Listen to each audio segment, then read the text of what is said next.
Hello, അസ്സലാമലൈക്കും. അപ്പം ഞാൻ ഇന്ന് വന്നിരിക്കുന്നത് ഒരു സെൻസറി സാൻഡുമായിട്ടാണ്. നല്ല രസമാട്ടോ ഇതിനെ കൊണ്ട് കളിക്കാൻ. എനിക്ക് വളരെയധികം ഇഷ്ടമുള്ളൊരു സാധനമാണ്. അപ്പം നമുക്ക് ഓപ്പൺ ചെയ്യാം.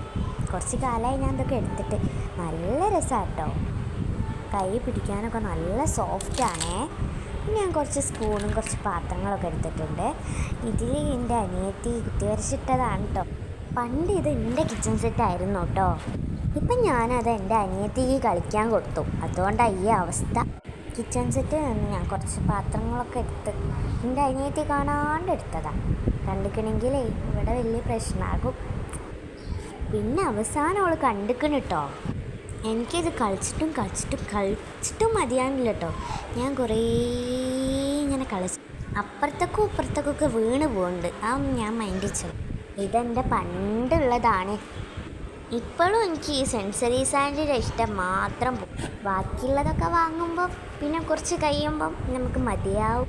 പിന്നെ ഞാനൊരു സ്പൂൺ എടുത്ത് അതിൻ്റെ അകത്തൊക്കെ ഇങ്ങനെ സെൻസറി സാൻഡ് ഇട്ട് ഒന്ന് പിന്നെ ഞാൻ എൻ്റെ അനിയത്തി കുത്തി വരച്ച ചട്ടി എടുത്തിട്ട് അതിൻ്റെ അകത്ത് 2-3 പ്രാവശ്യം അങ്ങനെ ഇട്ട് പിന്നെ ഞാൻ സ്പൂൺ എടുത്തിട്ട് ഇങ്ങനെ കോരിട്ടോ. തിന്നാനൊന്നും പറ്റൂല കേട്ടോ. തിന്നാൻ തോന്നിയെങ്കിലും പ്രത്യേകിച്ച് ഇത് ചെറിയ കുട്ടികൾക്കൊന്നും കൊടുക്കാൻ പറ്റിയ സാധനം. പിന്നെ ഞാനൊരു പാത്രം എടുത്തിട്ട് കേക്ക് ഉണ്ടാക്കാൻ വിചാരിച്ചു.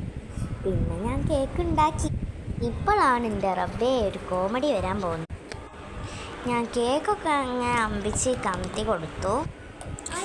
അപ്പോഴാണ് എൻ്റെ അനിയത്തി സാറ് വന്നത്. ആരാ ചട്ടി എടുത്തത് എന്ന് ചോദിച്ചു. പിന്നെ ഓൾക്ക് കേക്ക് മുറിക്കണം എന്നായി. പിന്നെ ഓള് കേക്ക് ഞാനത് അമ്പിച്ച് കൊളാക്കിയ. ഇത്രയല്ലേ ഇപ്പോൾ പറയാനൊക്കെ. പിന്നെന്തെങ്കിലും പറയാനുണ്ടോ? ഇല്ലല്ലോ. ഓക്കെ, അസ്സലാമു അലൈക്കും. പിന്നെ നിങ്ങൾ ഈ സെൻസറി സാൻഡ് ഇഷ്ടപ്പെട്ടോ എന്നൊന്ന് കമൻറ്റ് ചെയ്യണേ.